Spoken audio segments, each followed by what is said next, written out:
All right, we are back with another pick'em video. It is Friday the 13th, but we're going to try to actually get some good luck today, try to get some wins here. Going to talk WNBA, going to talk NBA Finals, of course. I'm going to start with the NBA Finals pick for this video. We hit the last one. We actually did a game pick under 227.5, and the Pacers ended up winning that thing, which is crazy. They're 2 wins away from the championship, which is nuts. So I'm going to start with the NBA, talk about hopefully a player prop. If not, we'll talk about a game prop, maybe my leans on the game as well, and then we'll try to get some WNBA information here at the same time. We did go 2-2 in the last video.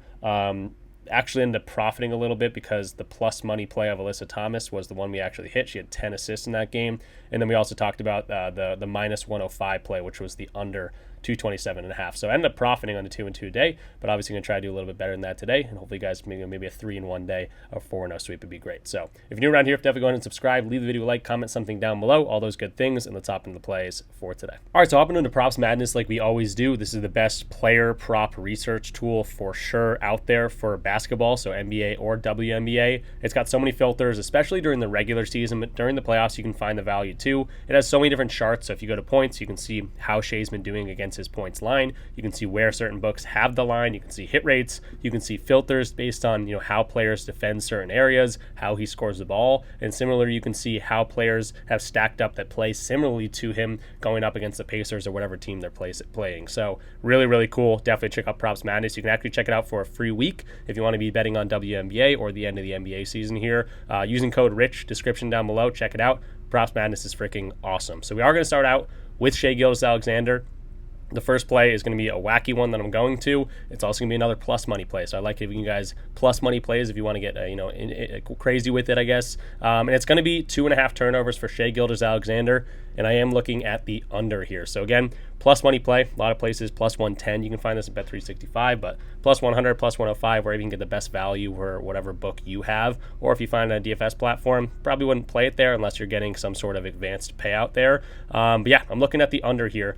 Obviously, hit rate looks really good. 27% of the time he's going under this. Head-to-head, he has played the Pacers now, 6 times so far. Is coming off a 6-turnover game, which I like to see. I think he's going to be a little bit more protective of the ball. But even more so on that, he might have higher usage, whatever it might be. This is the finals. They're going to give the ball to the best player here. But the NBA, they want to see a game 7 as much as possible, especially this series looks like it's going 7 from what we've seen so far. And I think Shai is going to get the foul calls that he might not have gotten in that last game, which means these ticky-tack ones where he's going to the floor and might be, a turnover in a certain situation. It might get a foul call for him, or if he's driving the lane, gets stripped, they might call a foul in certain situations like that. So I think there's going to be a little bit less opportunity for him to get turnovers because he might get bailed out for some fouls here. But at the same time, Shai's very good at protecting the ball. He's going to get other guys involved. This is a team that relies on him heavily, but also their team, a very deep team, so a lot of other guys can get theirs as well. And he has not been going over this very often, even in the playoffs. You can see a lot of games, 31% of the time he's going over this. So 6 of 19, what is that? 13 games he stayed under this, which I like to see in the playoffs here. A lot of these games, or some of them, have been blowout situations, but you can also see some of these games that the OKC Thunder are losing are these games that he's having high turnover games. So 6 turnovers that last game. Then he had a 42-point loss here where he had 4 turnovers. So if the Thunder are going to come in, bounce back here on the road and protect the ball, I think Shai has a better opportunity to go under this line than over, and especially the fact that we're getting plus money, really liking this one. So starting off with a wacky one, 2.5 turnovers for Shai. Gonna take the under here, getting some plus money value. And again, maybe he gets those calls that he didn't get in game 3. We get the extender here, and hopefully the series goes to 2-2 after tonight, and the Thunder handle business. So Shai under 2.5 turnovers is gonna be the first play of the day. Again, kind of a weird one, but I'll take the value anywhere I can get it, and that's gonna be the first play of the video. And then real quick, additionally on this play, I want to talk about the liquidity aspect on these exchanges and how they can kind of sway the decisions I've been making here. So if you saw the last play that we did, the under 227.5,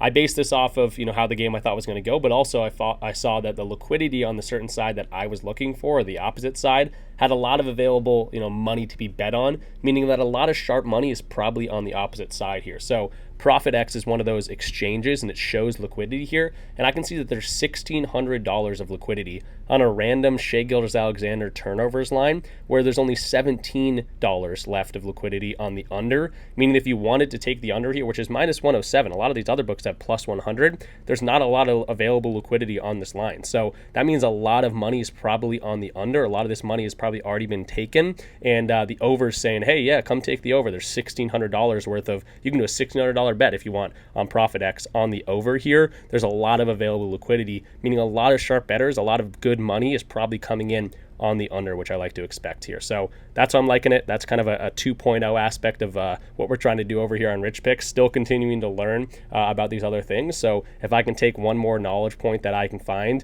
and see that liquidity is showing that, yeah, probably the under here is a pretty good bet in terms of what I'm seeing from sharp money, I'm going to take advantage of that too. So that might be confusing, but I want to throw it in for you guys if you're interested in that. A lot of good things to come with expected EV, positive EV betting and things like that, arbitrage betting, and liquidity is a big aspect in that stuff too. And then the next line, another player prop here that I'm going to talk about, probably the last one for the NBA Finals game tonight, is going to be Siakam under his 7.5 rebounds. Now this one is a little bit more juiced, minus 138, nothing too crazy, but obviously his rebound numbers have been lower in the playoffs, and especially in this series. Did have a 10 rebound game. He had what many chances? 15 chances in that one, 11 chances in game 2, and then in game 3 only 9 chances. But really like to see his playoff numbers lower than what we saw in the regular season, only going over in 21% of these games. So I'm liking Siakam, and again, we just talked about a plus money play if you want to throw these guys into a parlay. I think it correlates pretty well as well, both unders. So if this is a blowout situation, not saying it's going to be, but that's going to work well, bode well for us in a blowout situation, especially on the Thunder side of things. But why the rebounds numbers for Siakam specifically go down in these playoffs, and why does it make sense for this series as well? Well, first of all, it's going to be a slower pace because the finals, everything slows down. In the playoffs, especially the finals, things slow down. There's going to be typically less shot opportunities, especially if the Thunder are going to be controlling this game. The Pacers play with a little bit more pace. If the Thunder can control this game,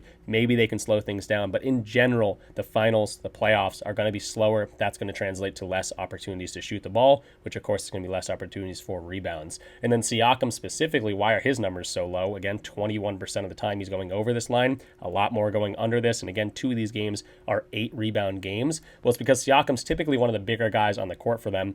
Miles Turner and him, but even if Miles Turner is off the court and Siakam's in there, he's going to have to be boxing out the big dudes, whether that's a Hartenstein, whether that's a Chet Holmgren, whether that's another guy who's typically smaller. He's going to have to be boxing out someone because of the intensity that people are going to be crashing the boards. He's going to have to put his body on someone, and that's why we kind of seen some big rebound games from guys like Tyrese Halliburton. If the bigs are out there boxing their guys out, guys like Tyrese Halliburton, Naismith had a huge rebound game in one of these games, I believe. Yeah, first game he had 12 rebounds. Excuse me. So a lot of these smaller guys are taking advantage of the dudes doing their job, boxing the big guys out, and they're the ones grabbing these rebounds. So really like the Siakam under here at 7.5. Again, it is juiced right now at minus 138 on FanDuel, but if you want to parlay these, we got a plus money play and another play, so pretty solid payout right there. And again, they're going to translate pretty well. The last thing I'll point out here is going to be line movement on this line. If you're wondering what this tool I'm popping out is Odds Jam. It's freaking awesome. You can get a 7-day free trial for Odds Jam using my link in the description down below. We're going to be using a lot more Odds Jam. I've been very, very successful using Odds Jam a little bit more heavily over the last month, and really, really fun to bet, knowing you're getting positive EV, knowing you're getting arbitrage betting, which is, literally risk-free profit. But another cool thing they have is line movement, which is amazing. And you can see how these books are, translating their lines from where the bets are coming in. So specifically things like Pinnacle, they have very, very high limits. A lot of sharp bettors bet on Pinnacle, and they're typically the line movers for a lot of these other players. So you can see this line has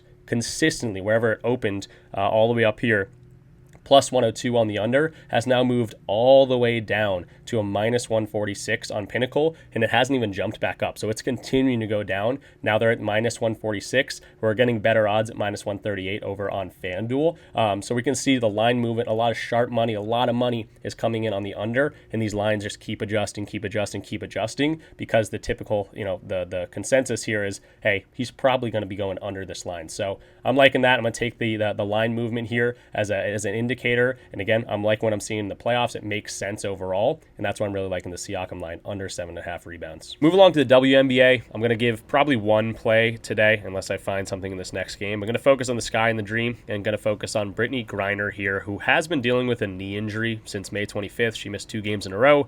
came back, has played a few games now, but also her minutes have been down. And what I like to see is here they won by 19 against the the Fever, and she only played 15 minutes in that game. So I think they're being very conservative with her. Seems like since that injury, she's played 15, 25, and 15 minutes. So the minutes have definitely been down. If you look at projections, he's projected for 20 minutes in this game. So I'm actually going to go the under 13.5. Again, pretty decent value here at minus 118. And she's got a pretty tough post matchup. That's where 50% of her points essentially come from. 7 points a game come from these post up. And the Sky have been pretty good in terms of defending post up situations here. Now, Brittany Griner has pretty good historical data against this team, but they haven't played him this year. Obviously, coming with that knee injury, this is going to be a minutes play. So really liking the under 13.5. Again, going right into the post-up situation here. Tough matchup for her to score the points anyway, but really concerned about the minutes she might get. And if this is a blowout situation, I don't think we're going to see much more than 20 minutes tonight from Griner. So taking the under 13.5, that's going to be the WNBA pick for the day, and I think that's going to do it for today's picks. So that's going to do it for this one. We talked about 2 plays in the NBA tonight. We talked about 1 WNBA play, and if you want access to all my plays, all my slips, check out the links in the description down below to join the Discord. There's plenty of different ways to get in for free, so if you're not on Underdog, PrizePicks, Sleeper, any of the ones that are listed down below, might as well take advantage of that free money that they give you when signing up using my code. And again, I'm giving it right back to you in a sense of a free month of Discord. So it's really a win-win-win situation. Let me know in the comment section down below, or join the free part of Discord. Say, hey, I use your code to sign up for Underdog, and have a screenshot ready for me so I can get you in for a free month. We've been grinding it out. We've been killing it. I think we're up like 28 units or something in the month of June already, and that doesn't even take into account the EV betting that I've been doing using OddsJam, which is another tool that I'm really excited to use more on the channel and show it off. I have a video in the works showing off exactly what I've been doing over there, and EV betting is just a ton of fun and really successful doing that. So definitely check out Props Madness. That was the tool we're using right here. If you want to check out OddsJam, this is just one of their screens, but you can go to Positive EV. You can see exactly what this stuff does. Essentially, you're just getting the best market value price out there, showing the inefficiencies in the markets and being able to take advantage of that stuff. So definitely check out OddsJam as well. 7-day free trial on there. Use my links in the description down there too. So yeah, definitely check out both these things. Thanks for watching the video. I will see you guys in the next one, and hopefully get some good games for tonight. Peace out.